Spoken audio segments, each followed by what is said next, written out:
நீங்க சொன்ன மாரி இப்ப எழும்பி நெறைய கூட்டங்கள் பெண்கள் வந்தாலும், ம். ரொம்ப ஃபியூ பீப்பிள்ஸ் தான் வந்து வெளியவே எழுப்பி ஊழியத்துக்கு வர்ற மாரி, அப்படி ஒரு பிம்பம் நடந்துகிட்டே இருக்கு. ஆமா. பட் இது இது பிரேக் ஆகணும்னு என்ன நினைக்கிறீங்க? இது ஒரு பிரேக் ஆயி ஒரு பிரேக் ஆகணும்னா நம்ம வி மஸ்ட் ரியலைஸ் அங்க போயிருக்கேன். இப்படி நான் ட்ரெஸ் பண்ணிட்டு போயிருக்கேன். அப்போ அந்த சர்ச்ல இருக்கிற ஒரு வயசான பாட்டிமா அந்த ப்ரோகிராம் எல்லாம் முடிஞ்ச உடனே என்ன கைய பிடிச்சு தர தரன்னு சைடுல இழுத்துட்டு போனாங்க. ம். இழுத்துட்டு போன்ட்டு, அம்மா நீ வந்து தேவ பிரசன்னத்துல வரும்போது இப்படி ட்ரெஸ் பண்ணிட்டு வரக்கூடாதுமா அப்படின்னாங்க. ம். உடனே நான் கேட்டேன், பாட்டிமா ஒரு கேள்வி கேட்கிறேன் நான் உங்கள. சபையில பார்த்தீங்கன்னா, பெண்கள் தான் அதிகம் இருப்பாங்க. ஒரு கூட்டமா இருக்கட்டும். எக்ஸாக்ட்லி. நான் சமீபத்துல என்னுடைய மெசேஜ்லயே இதுல ஒண்ணு சொன்னேன். சரி, சரி, அதாவது சரி. என்ன சொல்றீங்க? இன்னைக்கு வந்து பெண்கள் எழும்பக்கூடாது, பெண்கள் தலைமைத்துவத்த எடுக்கக்கூடாதுன்னு சொல்றீங்க. இந்த இடத்த எப்படி பார்க்குறீங்க? இப்ப பவுல் வந்து இந்த இடத்துல, இந்த பெண்கள் பேசக்கூடாது சபையில சொல்லப்பட்ட அந்த அந்த 1 கொரிந்தியர் 14ஆம் அதிகாரத்த நெறைய பேர் எடுத்து காட்டுறாங்க. ஆமா. ஸோ அத நீங்க என்ன எப்படி பார்க்குறீங்க? அது மோஸ்ட் பைபிள் ஸ்காலர்ஸ் சொல்ற காரியம் என்னன்னா, போதகரா இருக்கிறதுல என்னன்னா, ம், அவங்களுடைய ட்ரெஸ்ஸ பார்க்குறாங்க. ம், காஸ்டியூம்ஸ் வந்து அவங்க எப்படி ஆமா, போடுறாங்க. அதே மாரி வந்து அவங்க மேக்கப் பண்ணியிருக்கிறாங்களா பார்க்குறாங்க. ம், இன்னொன்னு முக்காடு போட்டுருக்காங்களா? ம். இதெல்லாம் ஒரு கிரிட்டிசைஸா வந்துட்டே இருக்கு. ஆமா, இத ஆமா. பத்தின நீங்க என்ன? இது பேசிக்கலி வந்து சொல்லப்போனா என்னுடைய பர்சனல் ப்ராப்ளம் என்னன்னா, நான் வந்து பல வருஷமா மேக்கப் போட்டதே கிடையாது. ம், ம். எனக்கு பயங்கர ஃபேர் ம், ஸ்கின். ம். உண்மையில சரி, சரி, சொல்லப்போனா சரி. நல்ல ஃபேர் ஸ்கின்னு. எனக்கு ஓகே. மேக்கப் அவசியமே கிடையாது. ஓகே. ஆனால் சில வருஷங்களுக்கு முன்னாடி எனக்கு சாரீஸ் மட்டும் தான் போடுறீங்க. உங்க இதெல்லாம் பார்க்கும்போது. அது உங்க விரும்பி பண்றீங்களா? இல்ல நீங்க இல்ல. இது மாரி உண்மையிலே சொல்லப்போனா பாஸ்டுக்கே விருப்பம் கிடையாது. சாரி கட்டுறது அவங்களுக்கே பிடிக்காது. ஏன்னா அது முக்காடு எஸ்டர். முக்காடு எஸ். போடுறீங்க. ஆமா. அது ஒரு மாரி டிசைனா பின்னாடி இது போடுறீங்க. அது அது ஆக்சுவலா அது என்ன? ஆக்சுவலா நான் 18 வயசுல இருந்து அப்படிதான் முக்காடு கட்டுறேன். சரி, சரி, சரி. அது இப்போ இல்ல. Not okay. நவ். நான் அப்போல இருந்தே வந்து அப்படிதான் முக்காடு கட்டுறேன். அதுக்கு ஒரே ரீசன் சிலர் வந்து தேவையில்ல முக்காடெல்லாம் அப்படிங்கிற ஒரு வாதமும் இருக்கு. நீங்க இருக்கு. அத எப்படி பார்க்குறீங்க? சி என்னோட திஸ் இஸ் மை பர்சனல் சரி, ஒபினியன். இது சரி. என்னோட ரொம்ப மிக மிக பர்சனலான ஒபினியன். முக்காடு போடணும். போட்டே யூஸ் இல்லையா அப்படின்னாங்க. ஓகே. அப்ப எனக்கு டக்குன்னு ஒரு நிமிஷம் நானும் ஆடிட்டேன். ஆ. நான் யோசிச்சேன், அது கரெக்ட் தானே. ஹஸ்பண்டுக்கு கீழ்ப்படியாம தலையில முக்காடு போடுறதுல ஒரு பிரயோஜனமும் இல்ல. அண்ட் இது வந்து ஒரு பெரிய விஷயம் இல்லையே. நான் யோசிக்கிறேன். அடுத்த நிமிஷம் ஆண்டவர் எனக்கு ஒரு வேர்ட் காட்டினார். உங்களுடைய ஈடன் டிவி பைபிள் ரிவ்யூ சேனலில் உங்களுடைய சாட்சிகளும் உங்களுடைய ஊழிய அனுபவங்களும் வர விரும்புனீங்க அப்படின்னா இந்த வாட்ஸ்அப் நம்பருக்கு கான்டாக்ட் பண்ணுங்கள். 8428196238. நீங்கள் ஊழியராக இருக்கலாம், விசுவாசிகளாக இருக்கலாம். நிச்சயமாக உங்களுடைய அனுபவங்களை ஷேர் பண்ணுங்கள். இது பலருக்கும் விசுவாசத்தையும் பக்தி விருத்தியும் தூண்டும்ங்கிறது எந்த சந்தேகம் இல்லை.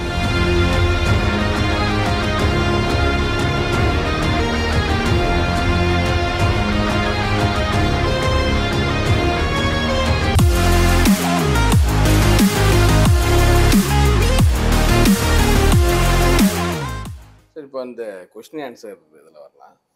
ஃபர்ஸ்ட் இது உங்கள்கிட்ட கேட்க விரும்புறது என்னன்னா, பொதுவா வந்து பார்த்தீங்கன்னா, இந்த கிறிஸ்தவ ம், ஊழியத்துல ம், எப்பவுமே பார்த்தீங்கன்னா, இந்த ஆண்களுடைய போதகர்கள் ம். அவங்களுடைய ஆதிக்கம் அதிகமா இருக்கும். போது இந்தியாவிலே பார்த்தீங்கன்னா நிறைய ஆமா. சொல்லப்படுறதுன்னா ஜென்ஸ் தான் நிறைய சொல்றாங்க. ம், பட் ஃபாரின்ல பார்த்தோம்னா, இப்போ கேத்ரின் ம், குல்மேன், ம், ஜாய்ஸ் மேயர் இந்த மாதிரி ஒரு அவங்களும் பெரிய லெவல் அந்த ஒரு ஜென்ஸ் ப்ரீச்சருக்கு ஈக்குவலா வளர்ந்து இருக்கிறத பார்க்க முடியுது. ம், பட் இந்தியால அந்த மாதிரி பார்க்க முடியறது இல்ல.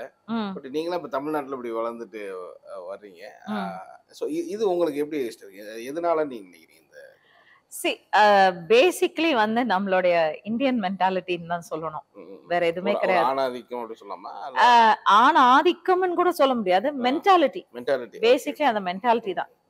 இப்போ எந்த ப்ரீச்சர்ஸ் வந்து எங்கள வந்து ப்ரீச் பண்ணக்கூடாதுன்னு சொல்றாங்களோ, அவங்களே ஜாய்ஸ் மேயர் பேசுறத கேட்பாங்க. கேத்ரின் குல்மன் பேசுறத கேட்பாங்க. பெனிஹின்ன கேக்குறாங்க. பெனிஹின் வந்து கேத்ரின் குல்மனுடைய ரொம்ப பயங்கரமான ஒரு டிசைபிள்னு தான் சொல்லலாம். அதுல இருந்து வந்தவர். அவர் அந்த ஒரு கேத்ரின் குல்மனுடைய அந்த மினிஸ்ட்ரிய பார்த்து தான் அவர் வந்து உண்மையிலே சொல்ல போனா இதுக்குள்ள வந்தார். பட் அதே இது நீங்க இந்தியான்னு எடுத்துக்கிட்டா இந்தியாவுடைய கல்ச்சுரல் ஒரு டிராபேக் தான் அதுன்னு சொல்லணும். இன்ஃபேக்ட் இவங்க வந்து பிப்ளிக்கல் பேசிஸே எடுத்து வந்து யாருமே பேசுறது இல்ல. பேசாம ஜஸ்ட் ஒரு வசனத்தை வச்சுதான் அவங்க வந்து பிடிச்சுக்கிறாங்க. பெண்கள் எழும்பக்கூடாது எழும்பக்கூடாது.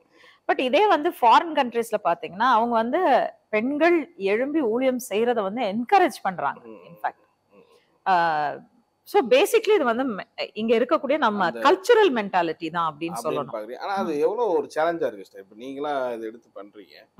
பட் இது உங்களுக்கு அது சேலஞ்சா இருக்கிறது உணர்றீங்களா? நிச்சயமா பயங்கரமான சேலஞ்ச் தான் அது. ஏன்னா உண்மையிலே சொல்ல போனா இப்போ என்னோட ஹஸ்பண்ட் எல்லாம் எனக்கு வந்து கூட சப்போர்ட்டா நிக்கலன்னா நிச்சயமா it would have been very difficult. நான் வந்து நிச்சயமா இந்த ஆமா பண்றதே கஷ்டம். அது எங்க அப்பாவும் உணர்ந்தாங்க. அப்பா வந்து அந்த மினிஸ்ட்ரிய வந்து ஹேண்ட் ஓவர் பண்றதுக்கு முன்னாடியே வந்து என் ஹஸ்பண்ட் அதான் சொன்னாங்க, நீங்க கூட நிக்கணும் டானி, இல்லைன்னா நிச்சயமா அவளை மினிஸ்ட்ரி செய்ய விட மாட்டாங்க அப்படின்னு தான் வந்து ஜாயிண்ட் மேனேஜிங் ட்ரஸ்டியா அப்பவுமே அப்பா வந்து அவங்கள உள்ள கொண்டாந்தது எங்க மினிஸ்ட்ரியிலே. பேசிக்லி வந்து என்ன ப்ராப்ளம்னா, நான் பிராக்டிக்கலா நடந்த ஒரு சம்பவம் நான் சொல்றேன். ஒரு தடவை நான் ஒரு சில்ட்ரன்ஸ் ட்ரைனிங் ப்ரோக்ராம்க்கு போயிருக்கேன்.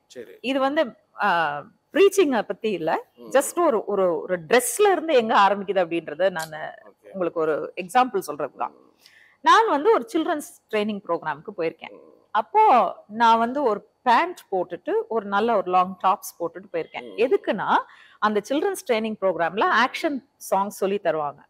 அப்ப ஆக்ஷன் சாங்ஸ் நம்ம சொல்லும் பொழுது கத்துக்கும் போது, ஏன்னா நம்ம லேர்ன் பண்ணிட்டு நம்ம வந்து நம்ம விபிஎஸ் டைரக்டர்ஸ்க்கு நம்ம கற்றுக் கொடுத்து அல்லது டீச்சர்ஸ்க்கு கற்றுக் கொடுத்து அவங்க அந்த ப்ரோக்ராம நடத்த போறாங்கன்னா நம்ம லேர்ன் பண்ணிட்டு வந்தா தானே நம்ம கத்துக் கொடுக்க முடியும்.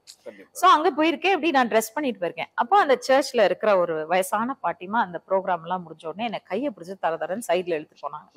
இழுத்துட்டு போன்ட்டு, அம்மா நீ வந்து தேவ பிரசனத்துல வரும்போது இப்படி ட்ரெஸ் பண்ணிட்டு வரக்கூடாதுமா அப்படின்னா. உடனே நான் கேட்டேன், பாட்டிமா ஒரு கேள்வி கேட்கிறேன் நான் உங்களை அப்படின்னு. சொல்லுமா, உங்க சர்ச்சுக்கு வந்து வெளிநாட்டுல இருந்தெல்லாம் வருவாங்க தானே உங்க ப்ரீச் பண்றதுக்கு? ஆமாமா வருவாங்க, பலர் வருவாங்க, எங்க பாஸ்டர் நிறைய பேரை கூட்டிட்டு வருவார். நான் கேட்டேன், அவங்க வரும்போது எப்படி ட்ரெஸ் பண்ணிட்டு வராங்க பாட்டிமா?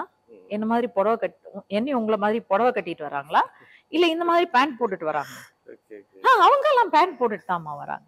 அப்ப அவங்க பேசும்போது மட்டும் நீங்க உட்காந்து கேப்பீங்க, ஆனா நான் மட்டும் இந்த மாதிரி ட்ரெஸ் பண்ணிட்டு வந்தா நீங்க வந்து என்னைய வந்து இப்படி கேப்பீங்களா? நான் சொன்னேன், நீங்க வந்து இந்த வித்தியாசம் பாக்குறதே தப்பு.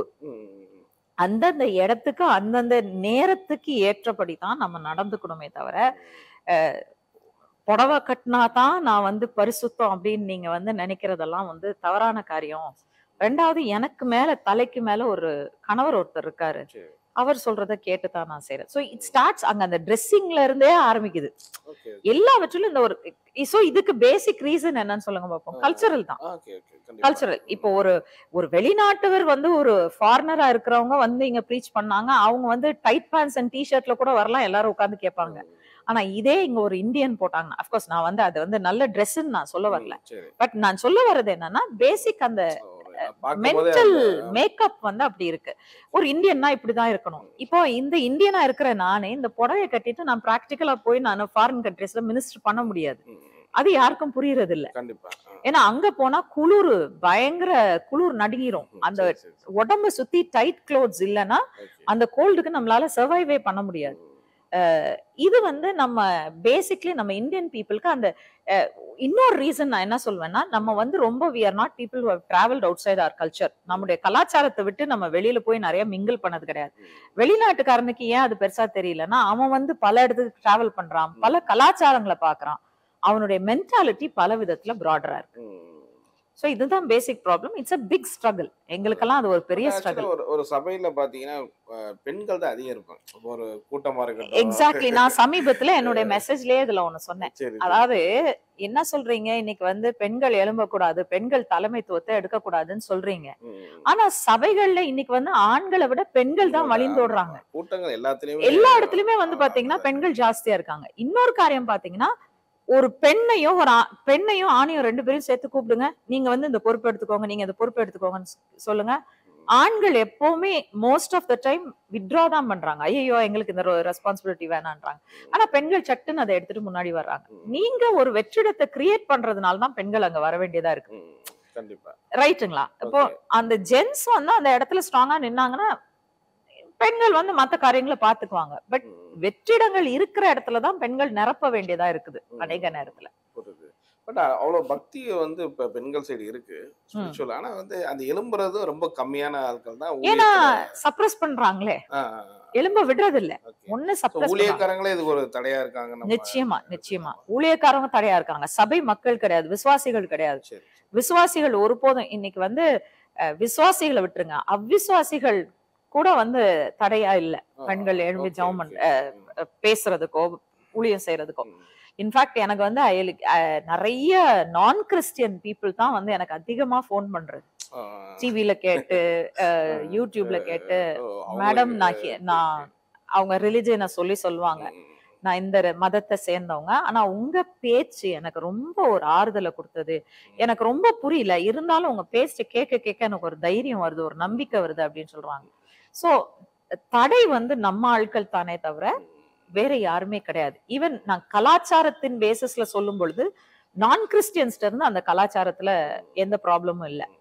பட் நம்ம கிறிஸ்தவ மக்களுக்குள்ள இருந்துதான் அந்த அப்ப இன்னொன்னு சொன்னீங்க, இந்த இதுல உங்க சாட்சியில பேசும்போது இந்த தமிழ்நாடு கேரளால அந்த பிரச்சனை இருக்கு. ஆமா, நார்த்ல எல்லாம் போய் நீ மினிஸ்ட்ரி பண்ணும் போதெல்லாம் அந்த மாதிரி இஷ்யூஸே கிடையாது. உண்மையில சொல்ல போனா அவங்க வந்து ரெடிலி அக்செப்ட் பண்றாங்க. இன்னொரு ரீசன் என்ன அப்படின்னு சொல்லி பாத்தீங்கன்னா, அங்கெல்லாம் ரட்சிக்கப்பட்டு முதலாவது சர்ச்சுக்கு வர்றது பெண்கள் தான். அவங்க ரட்சிக்கப்பட்டு வந்து தான் அடுத்தது போய் கணவனுக்கு சொல்லி கூட்டிட்டு வருவாங்க. சோ அவங்க வந்து பெண்களுக்கு நல்ல ஃப்ரீடம் கொடுக்கறாங்க. அந்த ரட்சிப்பை அவங்க வேல்யூ பண்றாங்க. சோ என் மனைவி மூலமா தான் எனக்கு கிடைச்சது இந்த ரட்சிப்பு அப்படின்றப்போ அந்த மனைவி வந்து ஒரு ஊழியத்துல போகணும், ஒரு ஊழியத்துல ஈடுபடணும்னா என்கரேஜ் பண்றாங்க. இன்னைக்கு இன்னொரு ரீசன் என்னன்னா, ஆண்கள் வந்து இன்னைக்கு சம்பாதிக்கிறதுல நிறைய கவனத்தை செலுத்துறாங்க. சோ அவங்களுக்கு மினிஸ்ட்ரிஸ்ன்னு வந்தாலே அவங்களுக்கு வந்து டைமும் இல்ல. செகண்ட் திங், அவங்களுக்கு வந்து இதுல போனா நான் எப்படி என் ஃபேமிலியை ஃபீட் பண்றதுன்ற அந்த ஒரு பயம் இருக்கிறதுனால அதிகமா கர்த்தருடைய ஊழியத்தை செய்யறதுல அவங்க ஈடுபாடு இல்லாம இருக்கிறாங்க. சோ அந்த இடத்துல கட்டாயமா பெண்கள் எழும்பத்தான் வேணும். கண்டிப்பா. ஆனா இந்த அளவுக்கு நீங்க சொன்ன மாதிரி இப்ப எழும்பி நிறைய கூட்டங்கள் பெண்கள் வந்தாலும் ரொம்ப ஃபியூ பீப்புள்ஸ் தான் வந்து வெளியவே எழுப்பி ஊழியத்துக்கு வர்ற மாதிரி அப்படி ஒரு பிம்பம் நடந்துகிட்டே இருக்கு.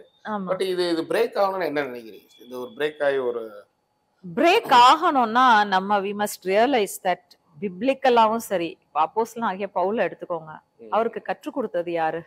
அந்த ஒரு வசனத்தை எடுத்துக்கிறாங்க, பெண்கள் போதிக்க கூடாது அப்படின்ற வசனத்தை எடுத்துக்கிறாங்க. ஆனா பவுலுக்கு போதித்தது யாரு? ஆக்கிலாலும் பிரிஸ்கிலாலும் தான் வந்து போதிச்சாங்க. அப்போ அதுல ஒரு பெண் இருக்கிறா தானே, ஹஸ்பண்ட் அண்ட் ஒய்ஃபுமா சேர்ந்து அந்த வசனத்தை நீங்க எடுத்து வாசிக்கும் போது அது என்ன அர்த்தத்துல சொல்லுன்னா, ஒரு சில நேரம் ஆக்கிலால் சொல்லியிருப்பாரு, அவருக்கு வேலை இருந்தப்போ பிரிஸ்கிலால் உட்கார்ந்து சொல்லியிருப்பா கர்த்தருடைய வழி இதுதான் சொல்லிட்டு. அப்ப அவர் அங்கதான் கற்றுக்கொண்டாருன்றது நமக்கு நல்லாவே தெரியும். அதே போல நீங்க ரோமரின் கடைசி அதிகாரத்தை எடுத்து பாத்தீங்கன்னா எத்தனை பெண்களுடைய பேர் அதுல இருக்கு. ஆமா ஆமா கண்டிப்பா. அந்த பெண்கள் வீட்டுல எல்லாம் சபை நடக்குது, அந்த சபைக்கு வாழ்த்துதல் சொல்லு, அது நமக்கு தெரியுது. இப்ப இந்த இடத்துல எப்படி பாக்குறீங்க? இப்ப பவுல் வந்து இந்த இடத்துல இந்த பெண்கள் பேசக்கூடாது சபையில சொல்லப்பட்ட அந்த 1 கொரிந்தியர் 14 நிறைய பேர் எடுத்து காட்டுறாங்க. ஆமா, சோ அதை நீங்க என்ன எப்படி பாக்குறீங்க? அது மோஸ்ட் பைபிள் ஸ்காலர்ஸ் சொல்ற காரியம் என்னன்னா, அந்த அமைப்பு, அந்த காலத்துல இருந்த அமைப்பு, பெண்கள் வந்து அவுட்டர் இதுலதான் உட்கார்ந்து இருப்பாங்க, ஆண்கள் வந்து நடுவுல உட்கார்ந்து இருக்காங்க. அங்க ஒரு விஷயம் பேசும் பொழுது இந்த பெண்கள் இங்க இருந்து சத்தம் போட்டு கணவன்ட்ட இது என்ன சொல்றாங்க அப்படின்னு கேக்குற அந்த ஒரு விளக்கம் கேக்குறதுதான் வந்து சபையில பேசாதீங்க, வீட்டுல போய் உங்க கணவர்கிட்ட கற்றுக்கொள்ளுங்க, கற்றுக்கொண்டு நீங்க வந்து எல்லாவற்றிலும் அடக்கமுள்ளவர்களா இருங்கன்னு சொல்றாரு. சோ அதைத்தான் வந்து பைபிள் ஸ்காலர்ஸே நமக்கு கொடுக்குற ஒரு எக்ஸ்பிளனேஷன். ஆனா அதை மிஞ்சி நம்ம ஸ்காலர்ஸா இருக்க ட்ரை பண்ணும் போது என்ன பண்ண முடியும் சொல்லுங்க பாப்போம். அது ஒரு பெரிய டிபேட்டா தான் போகுது, மாறுது. அதே மாதிரி இப்ப நீங்க உங்களுடைய சவாலே நான் கேட்க விரும்புறது, இப்ப நீங்க ஊழியம் பாக்குறீங்க, 5 இயர்ஸாவே நீங்க தொடர்ந்து சபையில இது பண்ணிட்டு இருக்கீங்க வச்சுக்கோங்க. இப்போ ஒரு 20 வருஷத்துக்கு மேலே ஊழியத்துல இருக்கிறீங்க. ஆனா நீங்க என்னைய ஃபீல் பண்ணிருக்கலாம், அதாவது ஒரு மீட்டிங்கே கூப்பிடுறாங்கனாலும் உங்க இதுக்காக அவாய்ட் பண்ண மாதிரி அப்படிலாம் நடந்திருக்கான்னு கேக்குறேன். நீங்க ஒரு லேடியா இருக்கீங்க, அவாய்ட் அப்படிலாம் நடந்திருக்கான்னு கேக்குறேன். கூட மாட்டாங்களே அப்படிப்பட்டவங்க, கூட மாட்டாங்க. சோ அத பத்தி நமக்கு வரி பண்றது இல்ல. ஏன்னா உண்மையிலே சொல்ல போனா எனக்கெல்லாம் பை காட்ஸ் கிரேஸ் இருக்கிற ஓபன் டோர்ஸ ஃபுல்ஃபில் பண்ண முடியாம இருக்கிறேன் நான். அந்த எக்ஸ்டென்ட்க்கு வந்து எங்களுக்கு கால்ஸ் இருக்கு. ஆமா, எனக்கு அந்த சைடு யோசிக்கிறதுக்கே வாய்ப்பு கிடையாது.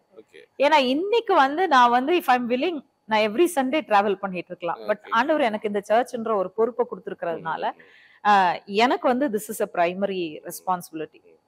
இன்னொன்னு என்னன்னு பாத்தீங்கன்னா, இந்த யூடியூப் சேனல் மூலமா, தட் இஸ் நம்ம லைவ் சர்வீஸ் கொடுக்கறதே வந்து நான் நிறைய இடத்துல போகும்போது பாஸ்டர்ஸ் என்கிட்ட சொல்லுவாங்க, சிஸ்டர் நாங்க ரெகுலரா உங்க மெசேஜ வாட்ச் பண்றோம், சண்டே மெசேஜ வாட்ச் பண்றோம். ஒரு பாஸ்டர் என்கிட்ட சொன்னார், சிஸ்டர் நீங்க ஒரு மெசேஜ் எடுத்தீங்கன்னா நான் அதுல இருந்து 7 மெசேஜ் எடுத்துருவேன் அப்படின்னு. சோ எனக்கு ரொம்ப சந்தோஷமா இருந்தது அதை கேட்கும் போது. சோ நம்மள வெளியில கூப்பிடலனாலும் பரவாயில்ல, அட்லீஸ்ட் பீப்புள் நம்மளுடைய செய்தியை யூஸ் பண்றாங்க அப்படின்றது சந்தோஷமானது. இன்னொரு விதத்துல சொல்ல போனா எனக்கு வந்து நிறைய ஈவன் ஓவர்சீஸ் கூட யூரோப்ல எல்லாம் பல வருஷமா என்ன கால் பண்ணிட்டு இருக்காங்க. ஆனா நான் இது வரைக்கும் நான் அக்செப்ட் பண்ண முடியல. ஏன்னா என்னோட my first vision is India. India தான் என்னுடைய முதல் பாரம். இந்தியாவுடைய ஸ்டேட்ஸையும் மீட் பண்ணோம். பை காட்ஸ் கிரேஸ் கிட்டத்தட்ட இந்தியாவை ஃபுல்லா த்ரூ டைரக்ட் பிரின்ஸ் மினிஸ்ட்ரிஸ் மூலமா போய் கான்ஃபரன்சஸ் மூலமா கவர் பண்ணிருக்கோம். இன்னும் சில 1 or 2 ஸ்டேட்ஸ் பாக்கி இருக்கு. என்னுடைய தரிசனம் வந்து இங்கதான். அண்ட் அதை கவர் பண்ணிட்டா கூட ஒவ்வொரு ஸ்டேட்லயும் இருக்கக்கூடிய நிறைய டிஸ்ட்ரிக்ட்ஸ் இருக்கு. அந்த டிஸ்ட்ரிக்ட்ஸை கவர் பண்றதுக்கு எனக்கு வாழ்நாட்கள் முழுக்க ஓடினா கூட முடிக்க முடியுமான்றது எனக்கு தெரியாது. அதே மாதிரி ஸ்டேட் இப்போ நீங்க 2 இது பாக்குறேன். உங்க இதுல வந்து பாத்தீங்கன்னா அப்ப அப்பாவும் இருக்கிறாங்க, ஒரு மெயின் பில்லரா, நீங்க ஹஸ்பண்டும் இருக்கிறாங்க. ஆமா. பட் நீங்க சொல்ற மாதிரி இப்போ உங்களுக்கே சில நேரம் இந்த மாதிரி நடக்குது. பேக்ரவுண்ட் இல்லாத லேடிஸ் வந்து இதுல வர்றதுங்கிறது ரொம்ப ரொம்ப டிஃபிகல்ட், வெரி டிஃபிகல்ட். அவங்க வர்றது வந்து அன்லெஸ் கத்தரா அவங்களுக்கு வழிய பிளந்து திறந்து கொண்டாதான் வந்து முடியுமே தவிர very difficult. So that is also difficult thing. In fact உங்களுக்கு தெரியும் நினைக்கிறேன் பிரதர் லியோ ராகேஷ், பிரின்சி ராகேஷ், அவங்க 2 பேருமே வந்து இப்போ சிஸ்டர் பிரின்சி தான் அதிகமா பேசுவாங்க, நீங்க பாத்திருப்பீங்க. அவங்களும் அதே தான். அவர் வந்து நல்ல அண்டர்ஸ்டாண்டிங். அவர் சொல்லுவாரு, என் மனைவிக்கு ஆண்டவர் அந்த கிஃப்ட கொடுத்திருக்கிறாரு, என்னை அவ பேசணும்னு எனக்கு ஆண்டவர் ஒரு தடவை உணர்த்துறப்போ கொடுத்தேன். அது ரொம்ப நிறைய பேருக்கு ஆசீர்வாதமா இருந்தது. ஸோ நான் ஸ்டெப் பேக் பண்ணி என் மனைவியை பேச அனுமதிக்கிறேன் அப்படின்னு சொல்றாரு. சோ அது வந்து ரிக்வயர்ஸ் எ மெச்சூரிட்டி. உண்மையிலே சொல்ல போனா ஒரு முதிர்ச்சி இல்ல, ஒரு சரியான ஒரு ஆண்டவரோட ஒரு சரியான ஒரு ரிலேஷன்ஷிப் இல்லைன்னா ஈவன் ஒரு இன்செக்யூரிட்டி கூட ஒரு ஹஸ்பண்ட வந்து அவர் ஒய்ஃபை தடுக்க வைக்கும். சோ அந்த மாதிரி தடுக்கப்பட்டிருக்க பெண்கள் நிறைய பேர் இருக்காங்க. உண்மையை சொல்ல போனா அவங்களுக்கு நல்ல டேலண்ட் இருக்கும், அவங்க நல்லா பேசுவாங்க. ஆனா ஹஸ்பண்ட் வந்து இல்ல நமக்கு மேல எலும்ப விட்ட கூடாதுன்னு நினைக்கிற நிறைய ஹஸ்பண்ட்ஸ் இருக்கிறதுனால நிறைய பெண்கள் வெளியில வராம இருக்கிறாங்க. இதுல ஹஸ்பண்ட் ரட்சிக்கப்படாத இருக்கிறவங்க, ஹஸ்பண்ட் இன்னும் மினிஸ்ட்ரி அந்த அழைப்பு இல்லாம வேலையில தான் இருக்கிறாரு அப்படின்னு இருக்கிறவங்களுக்கு வந்து இட்ஸ் a big struggle. உண்மையிலே ரொம்ப பெரிய போராட்டம் தான் அது. அது மாதிரி இன்னொரு விஷயம், இப்ப நீங்க இந்த பெண்கள் போதகரா இருக்கிறதுல என்னன்னா அவங்களுடைய ட்ரெஸ்ஸை பாக்குறாங்க, காஸ்டியூம்ஸ் வந்து அவங்க போடுறாங்க, அதே மாதிரி வந்து அவங்க மேக்கப் பண்ணிருக்காங்களா பாக்குறாங்க, இன்னொரு முக்காடு போட்டிருக்காங்களா, இதெல்லாம் ஒரு கிரிட்டிசைஸா வந்துட்டே இருக்கு. இதை பத்தின நீங்க என்ன? இது பேசிக்கலி வந்து புறமான சரீரம் அழிந்து போற சரீரம். இன்னைக்கு வந்து நீங்க யூத்தை நீங்க கேட்ச் பண்ணணும். நீங்க வந்து ஒரு ஒயிட் அண்ட் ஒயிட் சாரி உடுத்திட்டு நீங்க வந்து தலைய அந்த பழங்காலத்து ஸ்டைல்ல நீங்க ட்ரெஸ் பண்ணிட்டு போறீங்கன்னு வச்சுக்கோங்க, அவன் உங்களை பார்த்த உடனே ஓடிடுவான். அவன் நிச்சயமா ஓடிடுவான். he will not come to the Lord. அவன் கத்துட்டு வரவே மாட்டான். ஏன்னா ஐயோ இந்த சர்ச்சில் போனா நம்மளையும் இவங்களை போலவே ஆக்கிருவாங்கன்னு சொல்லிட்டு நிறைய பெண்கள் வந்து ஆக்சுவலா வந்து பாத்தீங்கன்னா இப்படிப்பட்ட பாஸ்டர்ஸோ பாஸ்டர்ஸ் ஒய்ஃப்ஸோ ஈவன் ஒரு கவுன்சிலிங்க்கு போறதுக்கு தயங்குறதுக்கு காரணமே இவங்க நம்மள ஜட்ஜ் பண்ணிடுவாங்க, நம்ம வந்து ஒரு அலங்கரிப்போட போறோம், இவங்க வந்து தவறானவர்கள் அப்படின்னு நம்மள வந்து என்ன பண்ணிடுவாங்கன்னா நம்மள ஜட்ஜ் பண்ணிடுவாங்க அப்படின்னு சொல்லிட்டு வர்ற கூட யோசிக்கிறாங்க இன்னைக்கு நிறைய பேர். ஆமா, நிறைய என்கிட்ட நிறைய வாலிப பிள்ளைங்க ஓப்பனா ஷேர் பண்ணுவாங்க, நிறைய காரியங்களை ஷேர் பண்ணுவாங்க. காரணம் என்னன்னா இப்ப எங்களை பார்க்கும்போது நாங்க வந்து மேக்கப் சொல்றதை விட க்ரூமிங்ன்றது ஒண்ணு இருக்கு. அது நம்ம இந்தியன்ஸ்க்கு அண்டர்ஸ்டாண்ட் பண்ணவே முடியாது. இப்ப இன்னொன்னு சொல்ல போனா என்னுடைய பர்சனல் ப்ராப்ளம் என்னன்னா நான் வந்து பல வருஷமா மேக்கப் போட்டதே கிடையாது. எனக்கு பயங்கர ஃபேர் ஸ்கின், உண்மையில சொல்ல போனா நல்ல ஃபேர் ஸ்கின், எனக்கு மேக்கப் அவசியமே கிடையாது. ஆனால் சில வருஷங்களுக்கு முன்னாடி எனக்கு வந்து ஸ்கின் ப்ராப்ளம் நிமித்தமா எனக்கு வந்து ஃபுல்லா ஸ்கின்ல ஸ்கார்ஸ் ஆயிருச்சு. அதுல முக்கியமா எனக்கு பாத்தீங்கன்னா இந்த முகத்துல இந்த இடத்துல பயங்கரமா ஸ்கார்ஸ் இருக்கும். அதை மறைக்கிறதுக்காக வேண்டி நான் போட வேண்டிய அவசியம் இருக்கு. ஏன்னா இல்லன்னா நான் அங்க நின்று ப்ரீச் பண்ணும்போது எல்லாருக்கும் சிஸ்டரோட முகத்துல என்ன இருக்கு அப்படின்னு 10 பேர் வந்து கேட்பாங்க. நான் 10 பேருக்கு பதில் சொல்லிட்டு இருக்கணும். அதை விட ஒரே காரியம் மறைச்சிட்டு நான் பாட்டுக்கு போய் நிக்கிறேன். பாக்குறவனுக்கு நான் மேக்கப் போட்டு ஏனோ மேக்கப்பின் மேல எனக்கு ஒரு ஆசைன்ற மாதிரி நான் பல நாள் ஜாம் பண்ணிட்டேன். ஆண்டவரே இந்த ஸ்கார்ஸை மட்டும் என் முகத்தை விட்டு எடுத்துருங்க, நான் வந்து இந்த மேக்கப் போடாம நான் ஃப்ரீயா டக்கு நான் ஏன்னா எனக்கு இருக்கிற வேலைக்கு எனக்கு I don't want to spend time on ஒரு பவுடர் போட்டோம் போனோம் அப்படின்னாக்கா எனக்கு இதை மறைக்கிறதுக்கே அது வந்து கஷ்டமான ஒரு காரியம் தான். அதை அண்டர்ஸ்டாண்ட் பண்ண மாட்டாங்க. So this is grooming, basic grooming. இப்ப நீங்க வெளிநாட்டுக்கு போறீங்க அப்படின்னாக்கா உங்களை அந்த மாதிரி ஒரு தோற்றத்தோட பார்த்தாங்கன்னா அக்செப்டே பண்ண மாட்டாங்க. அவங்க வந்து அந்த நீட்னஸ் நிறைய காரியங்கள் பாக்குறாங்க. சோ நம்ம வந்து காலத்தினுடைய அவசியத்தை பார்த்து இன்னைக்கு வந்து என்னுடைய ட்ரெஸ் வந்து இன்னொருத்தருக்கு பரிசுத்தவான்கள் என் ட்ரெஸ்ஸை பார்த்து ரசிக்கப்பட போறது இல்லை. அவங்க ஏற்கனவே ரசிக்கப்பட்டுட்டாங்கல்ல. சாரீஸ் மட்டும் தான் போடுறீங்க உங்க இதெல்லாம் பார்க்கும்போது, அது விரும்பி பண்றீங்களா இல்ல நீங்க இல்ல, உண்மையிலே சொல்ல போனா பாஸ்டுக்கே விருப்பம் கிடையாது. சாரி கட்டுறது அவங்களுக்கே பிடிக்காது. ஏன்னா அவங்களுக்கு எனக்கு மட்டும்தான் தெரியும். சாரி கட்டும் போது ஒரு 10 இடத்துல பின் குத்திட்டு வருவேன். ஏன்னா ஸ்டேஜ்ல நிக்கும் போது, கையை தூக்கும் போது, திரும்பும் போது, குனியும் போது, எங்கேயும் நமக்கு வந்து அந்த சரீரத்துல, ஏன்னா உண்மையில சொல்ல போனா சாரி வந்து is a very restrictive dress. அதை நம்ம கேர்ஃபுல்லா வேர் பண்ணலன்னா ஒரு பெண்ணை அசிங்கப்படுத்தக்கூடிய ஒரு ட்ரெஸ்ஸா மாறிடும் அது. இதே நீங்க வந்து ஒரு இப்ப நான் வெளிநாட்டுக்கெல்லாம் போனேன்னா பாஸ்டர் சொல்லுவாங்க, தயவு செய்து இந்த ட்ரெஸ்ஸை விட்டு நீ அந்த இடத்துக்கு ஏத்த மாதிரி யூ கேன் ட்ரெஸ் அப்படின்னு அவங்க எனக்கு ஃப்ரீடம் கொடுத்துக்கிறதுனால நான் இப்போ நியூசிலாந்துல சமீபத்துல பேசினேன். நான் பேண்ட் ஷர்ட் அண்ட் கோட் தான் போட்டுட்டு போய் ப்ரீச் பண்றேன். அது ஒரு கம்ஃபர்டபிள். ஆமா, கம்ஃபர்டபிள். நான் கையை தூக்கலாம், நான் திரும்பலாம், நான் நடக்கலாம், நான் என்ன வேணா செய்யலாம். எனக்கு அதுல ஒரு பிரச்சனையும் கிடையாது. ஆனா சாரியை கட்டிட்டு ஒரு 10 இடத்துல பின்ன போட்டுட்டு ரெஸ்ட்ரிக்டிவா நான் நிக்கும் போது என் பாதி கான்சென்ட்ரேஷன் என் ட்ரெஸ்ல தான் இருக்கும். நான் எங்கேயாச்சும் என் ட்ரெஸ் வந்து விலகிருமா, எங்கேயாச்சும் அது அசிங்கமா தெரிஞ்சிருமா, பிராட்காஸ்ட் போகுது, எனக்கு முன்னாடி ஒரு 500 பேர் உட்கார்ந்து இருக்காங்க, இவங்களுக்கு முன்னாடி என் ட்ரெஸ்ல எங்கேயாச்சும் ஒரு சின்ன குறை வந்துருமான்னு நான் யோசிக்க வேண்டியதா இருக்கும். சோ அதனால 10 பின் போட்டு நான் அதிகமா கான்சென்ட்ரேஷன் பண்ண வேண்டியது. ஆனா உங்களுக்கு அது ஏன் நீங்க சாரி இதனால போடணுமேன்னு நம்ம கல்ச்சருக்காக அப்படி இது பண்றீங்க? கல்ச்சருக்காக தான் பண்றேன். செகண்ட் திங், ஆக்சுவலா சொல்ல போனா நான் சொன்ன மாதிரி என் ஹஸ்பண்ட் வந்து ரொம்ப அவங்க ஃப்ரீயா, நீ தயவு செய்து இது வேண்டாம், சாரி வேணாம், நீ ஷர்ட் பேண்ட் கூட போட்டு வா, நான் அவங்க சப்போர்ட் பண்றேன் அப்படின்னு. பட் த ப்ராப்ளம் இஸ் அப்பா வந்து அப்பாக்கு வந்து அது என்ன ரீசனுக்காக சொன்னாங்கன்றது எனக்கு தெரியாது. மேபி அக்செப்டபிலிட்டி இருக்காது அப்படின்றதுக்காக வேண்டி சொல்லுவாங்களா என்னன்னு தெரியல. எப்பவுமே நான் அவங்க சர்ச் போனேன்னா நான் வேற என்ன ட்ரெஸ் போட்டுட்டு போனாலும் சொல்லுவாங்க, ஏன் பிள்ளை இன்னைக்கு புடவை கட்டிட்டு வரல அப்படின்னு கேட்பாங்க.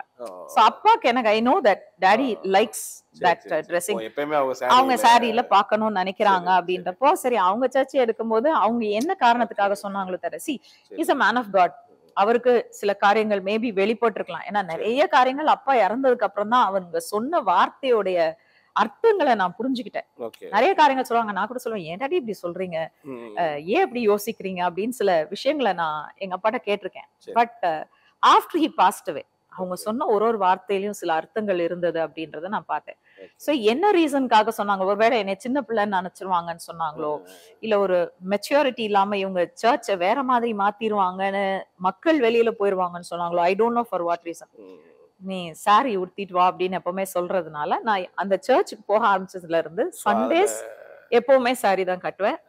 பாஸ்டர்ஸ் கான்ஃபரன்சஸ் போனாலும் நார்த் இந்தியால எனக்கு அவசியம் இல்லை, நான் சுடிதார் கூட போட்டுட்டு போகலாம், ஒன்றும் ப்ராப்ளம் கிடையாது. பட் நார்த் இந்தியா நான் டிராவல் பண்ணும்போது ஐ ஆல்வேஸ் டேக், இந்தியாக்குள்ள எங்க டிராவல் பண்ணாலும் சாரீஸ் தான் எடுத்துட்டு போவேன். ஸ்ரீலங்கா போனேன்னா அங்க வந்து அவங்களுக்கு அந்த சாரி கலாச்சாரமே கிடையாது. So I am free to dress how I want there. அங்க யூஸ்வலா சுடிதார்ஸ் தான் எடுத்துட்டு போவேன் ட்ரெஸ் பண்றதுக்கு. வெளிநாடுகளுக்கு போனா ஐ ஹாவ் டு டேக் அவங்க வெஸ்டர்ன் க்ளோத்ஸ்க்கு ஏத்த மாதிரி தான் நம்ம போக முடியும். ஏன்னா ஒரு நாள் சாரி கட்டி பாப்பாங்க, ஆனா டெய்லி போட்டோம்னா அவங்களுக்கு அது வித்தியாசமா தோணும். அது மாதிரி அந்த முக்காடு போடுறீங்க, அது ஒரு மாதிரி டிசைனா பின்னாடி இது போடுறீங்க. அது ஆக்சுவலா நான் 18 வயசுல இருந்து அப்படிதான் முக்காடு கட்டுறேன். சரி சரி சரி. அது இப்போ இல்ல, நாட் நவ், நான் அப்போல இருந்தே வந்து அப்படிதான் முக்காடு கட்டுறேன். அதுக்கு ஒரே ரீசன் என்னன்னா, இந்த இழுத்து அதை பின்னாடி கட்டிட்டா நான் அதுக்கப்புறம் அது கைய வைக்கவே தேவையில்ல. அது என் தலை மேல இருக்கு, முக்காடு இருக்கு என் தலை மேல, நான் பாட்டுக்கு பிரசங்கம் பண்றேன். எல்லாரும் கட்டுற ஸ்கார்ஃப் தான் கட்டுறேன், அவங்க முன்னாடி கட்டுறத நான் பின்னாடி கட்டுறேன். பட் அது ஒரு சிலர் வந்து தேவையில்லை முக்காடுலாம் அப்படிங்கிற ஒரு வாதமும் இருக்கு. நீங்க எப்படி பாக்குறீங்க? சி என்னோட this is my personal opinion. இது என்னோட ரொம்ப மிக மிக பர்சனலான ஒப்பீனியன். என்னுடைய ஊழியத்துக்கு மிக முக்கியமான ஒரு காரியமாகவும் இது இருக்கு. என்னன்னா அந்த முக்காடு எதை குறிக்குதுன்னா, 1 கொரிந்தியர் 11 ஃபர்ஸ்ட் போர்ஷன்ல நீங்க அழகா வாசித்தீங்கன்னா அங்க அழகா சொல்லுது, பிதா எல்லாருக்கும் தலையா இருக்கிறார், கிறிஸ்துவுக்கு தலையா இருக்கிறார், கிறிஸ்து ஒவ்வொரு புருஷனுக்கும் தலையா இருக்கிறார், ஒவ்வொரு புருஷனும் மனைவிக்கு தலையா இருக்கிறார். அந்த அதிகாரத்தை காண்பிக்கும் விதமா தான் நம்ம முக்காடு இடுறோம். நம்ம முக்காடு போடுறதுவே என்ன காட்டுதுன்னா, என் தலைக்கு மேல ஒரு அதிகாரம் இருக்கு அப்படின்றத காட்டுறதுக்கு தான் நம்ம போடுறோம். சோ ஒரு முறை நான் ஹைதராபாத் போயிருந்தப்போ ஒரு சர்ச்ல மினிஸ்டர் பண்றேன். அங்க இருக்கிற சர்ச் வந்து ரொம்ப ஒரு ஃபார்வர்டான சர்ச். அந்த பாஸ்டர்ஸ் வைஃப் முக்காடு போட மாட்டாங்க. நான் எப்பவுமே அங்க போனா முக்காடு போட்டு தான் நான் ப்ரீச் பண்ணேன். அப்ப அவங்க சொன்னாங்க, முக்காடெல்லாம் போட தேவையில்ல. நான் சொன்னேன் இல்ல அது shows the authority of the husband over the wife தானேங்க அப்படின்னு சொன்னப்போ, ஆமாமா எத்தனையோ பெண்கள் தலையில முக்காடு போட்டுட்டு புருஷனுக்கு கீழ்ப்படியாம இருக்கிறாங்க, இதுக்கு என்னத்துக்கு முக்காடு போடணும், போட்டே யூஸ் இல்லையா அப்படின்னா. அப்ப எனக்கு டக்குன்னு ஒரு நிமிஷம் நானும் ஆடிட்டேன்.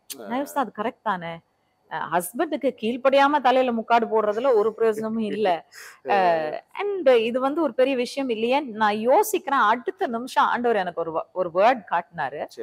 அந்த வேர்ட்ல வந்து ஆக்சுவலா அது வந்து இட்ஸ் டோட்டலி அன்கனெக்டட் வேர்ட். ஆனா ரொம்ப அழகான ஒரு வார்த்தை. என்னன்னா புதிய ஏற்பாட்டுல தசம பாகத்தை பத்தி ஒரே ஒரு வார்த்தை தான் இருக்கு. நீங்க ஒர்த்தலாமிலும் கடுகலும் தசம பாகம் கொடுத்து நீதி அன்பு இரக்கம் இதெல்லாத்தையும் விட்டுறீங்க அப்படின்னு ஆண்டவர் சொல்றாரு. அப்ப சொல்லிட்டு அவர் சொல்றாரு, இவைகளையும் செய்ய வேண்டும், அவைகளையும் விட்டு விடாது இருக்க வேண்டும். அதாவது தசம பாகம் கொடுக்கறது எவ்வளவு முக்கியமோ அதே போல இதுவும் நீங்க கடைபிடிக்கிறது முக்கியம் அப்படின்னு. அப்போ அந்த ஒரு வேர்டு எனக்கு வந்து ஆண்டவர் கொடுத்த உடனே டக்குன்னு இட் ஸ்ட்ரக் மீ. சரி, நான் கீழ்ப்படிதல் உள்ளவளாலும் இருக்கணும், அதே நேரத்துல தலையில நான் முக்காடும் போடுறது புதிய ஏற்பாட்டுல தானே சொல்லியிருக்கு. பழைய ஏற்பாடுனா பழைய உடன்படிக்கைன்னு சொல்லலாம். பட் இது தெளிவா புதிய உடன்படிக்கைக்குரிய ஒரு காரியமா ஆண்டவர் சொன்ன ஒரு வார்த்தை. So I set okay right, அதை எடுத்துக்கலாம். சோ இது உங்களுடைய பர்சனல் பாயிண்ட் ஆஃப் வியூவா பார்க்கலாம். பர்சனல் பாயிண்ட் ஆஃப் வியூ தான். நான் வந்து தப்பே சொல்ல மாட்டேன். அது அவங்களுக்கும் ஆண்டவருக்கும் இருக்கக்கூடிய ஒரு பர்சனல் ரிலேஷன்ஷிப். என்ன பொறுத்த வரைக்கும் இந்த முக்காடு எனக்கு வந்து ஒரு ப்ரொடெக்ஷன். எப்படின்னா நான் எங்க போனாலும் நீங்க ஆரம்பிச்ச ஒரு பாயிண்ட் தான் வந்து கேட்பாங்க, அது எப்படி நீங்க ஒரு பொண்ணா லேடியா இருந்துட்டு எப்படி நீங்க ப்ரீச் பண்ணலாம், நீங்க எப்படி டீச் பண்ணலாம்னு சிலர் தகராறே பண்ணிருக்காங்க. அப்ப நான் சொல்வேன், பாருங்க நான் இதுல ஆர்கியூவே பண்ண மாட்டேன், நீங்க தயவு செய்து என் ஹஸ்பண்ட போய் பேசுங்க. என் ஹஸ்பண்ட் இருக்காரு, நான் உட்கார்றேன்னு தான் சொல்றேன், என் ஹஸ்பண்ட பேசத்தான் சொல்றேன், அவர் தான் என்னை பேச சொன்னார், நீங்க அவரை போய் கேட்டுக்கோங்கன்னு சொன்ன உடனே நேரா பாஸ்டர்ட்ட போவாங்க. பாஸ்டர்ட்ட போய் ரொம்ப ஆர்கியூ பண்ணாங்கன்னா அவர் சொல்லுவார், இந்த பாருங்க என் மனைவி, நான் அவளை பேச சொல்லியிருக்கேன், உங்களுக்கு இஷ்டம் இருந்தா உட்காந்து கேளுங்க, இல்லையா எந்திரிச்சு போயிருங்க அப்படின்னு வாங்க பாஸ்டர். உடனே அப்படியே ஒரு மாதிரி ஷாக் ஆயிட்டு போய் உட்காந்துருவாங்க. வவுனியால ஒரு தடவை ஒரு சம்பவம் நடந்தது. ஸ்ரீலங்கா இத்தனைக்கும் இது ஸ்ரீலங்கால நான் பேசுறேன் அன்னைக்கு கான்ஃபரன்ஸ்ல. நான் எந்திரிச்சு நின்ன உடனே ஒருத்தர் கொஞ்சம் சலசலப்பானாரு. போய் அந்த ரெஜிஸ்ட்ரேஷன் டேபிள் பக்கத்துல இருந்த பாஸ்டர்ட்ட கொஞ்சம் காரசாரமா பேசிட்டு இருந்தாரு. அப்புறம் வந்து உட்கார்ந்தாரு, ஒரு லாங் ஃபேஸோட உட்கார்ந்தாரு. உட்கார்ந்து அந்த ஹோல் கான்ஃபரன்ஸும் முடிஞ்சிருச்சு. ஆஃப்டர்நூன் போறதுக்கு முன்னாடி நேரா என்கிட்ட வந்தார். சொன்னாரு, ஏம்மா நான் எந்திரிச்சு போனேன் பாத்தீங்களா, நீங்க பேச ஆரம்பிச்ச உடனே போய் பாஸ்டர் திட்டிட்டு வந்தேன், இனிமேல அந்த மாதிரி பெண்கள் எல்லாம் பேசாதா இருந்தா என்ன கூப்பிடாத இந்த கான்ஃபரன்ஸ்க்கு அப்படின்னு திட்டினேன் நான் அவரை. இதுதான் என் வாழ்க்கையில முதல் முறை நான் உட்கார்ந்து ஒரு பொண்ணு பேசுனதை நான் கேட்டிருக்கேன் அப்படின்னு சொல்லிட்டு சொன்னாரு.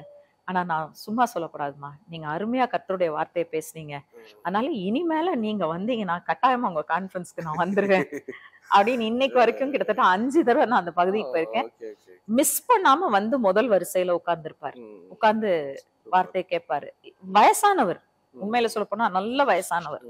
சோ கர்த்தர் அந்த மாற்றங்களை கொண்டு வர முடியும், மக்களுடைய மனதுல கொண்டாட முடியும்.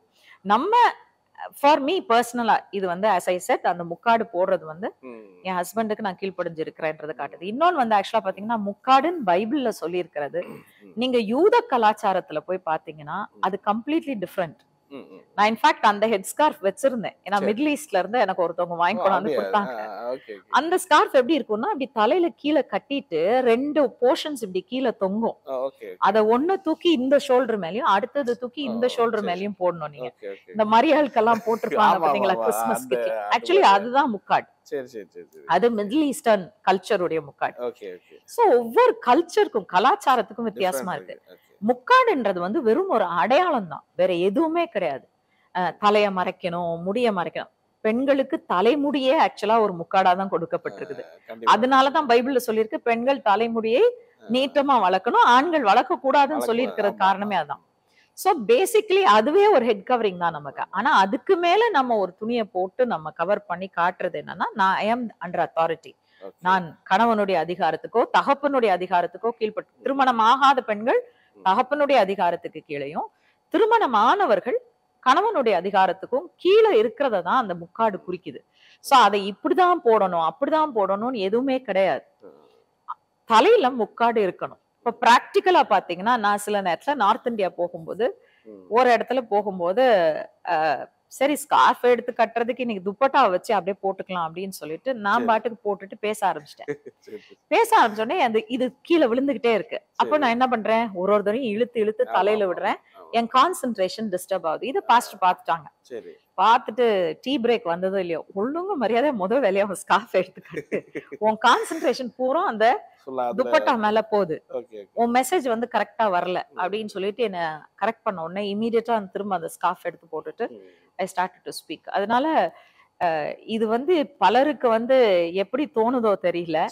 முக்காடுகள் உலகத்துல பாத்தீங்கன்னா பல விதத்துல இருக்கு. நான் கட்டுற விதம் ஆப்பிரிக்கன் விமன் கட்டுற விதம். ஆக்சுவலா ஆப்பிரிக்கால இருந்து வந்த ஒரு சகோதரி கட்டினதை பார்த்துட்டு தான் நான் யோசிச்சேன், இது நல்லா இருக்கே, இது நமக்கு வந்து ஒரு டிஸ்டர்பன்ஸ் இல்லாம நம்ம நீட்டா அதை பின் பண்ணி விட்டுட்டோமா, முடிஞ்சு போச்சு, நம்ம பாட்டுக்கு பேசலாம் அப்படின்றத அந்த ஒரே ஒரு நோக்கத்தோட தான் நான் அதை பண்றது. சூப்பர். அதே மாதிரி இப்போ நீ இன்னும் ஒரு விஷயம் அவங்க கேட்க நினைக்கிறேன். இவ்வளவு தூரம் நீங்க இந்த பெண்கள் போதகர்கள் பத்தி கேட்கறதுனால, இப்ப நீங்க ஆண்கள் போதகர்கள் கூட்டம் கருத்தரங்கு நிறைய நடக்குது. ஆமா. அதே மாதிரி நம்ம இந்தியா தமிழ்நாட்டுல பெண்கள் போதகர்கள் கருத்தரங்கு நடக்குமா? அப்படி ஒரு காலம் வரணும்னு நான் நிச்சயமா விரும்புறேன். ஏன்னா பெண்கள் இன்னும் சொல்ல போனா ஆண்கள் பெண்களின் பிரிக்க கூடாது. கர்த்தருக்கு ஊழியம் செய்யறது எல்லாருமே ஒன்னாதான் ஊழியம் செய்யறோம். சோ போதகர்கள் கருத்தரங்களை பெண்கள் போதகர்களா இருந்தா அவங்களையும் அங்கீகரிக்கணும். that they should accept. அது அவங்களுடைய பெருந்தன்மையில தான் இருக்கு. அவங்க ஏற்றுக்கொள்ளாத வரைக்கும் பெண்களுக்கு தனியா நடத்த வேண்டிய ஒரு சூழ்நிலை வருமோ அப்படின்றதான் யோசிக்கிறேன். உங்களுடைய ஈடன் டிவி பைபிள் ரிவ்யூ சேனலில் உங்களுடைய சாட்சிகளும் உங்களுடைய ஊழிய அனுபவங்களும் வர விரும்புனீங்க அப்படின்னா இந்த வாட்ஸ்அப் நம்பருக்கு கான்டாக்ட் பண்ணுங்கள். 8428196238. நீங்கள் ஊழியராக இருக்கலாம், விசுவாசிகளாக இருக்கலாம். நிச்சயமாக உங்களுடைய அனுபவங்களை ஷேர் பண்ணுங்கள். இது பலருக்கும் விசுவாசத்தையும் பக்தி விருத்தியும் தூண்டும்ங்கிறது எந்த சந்தேகம் கிடையாது.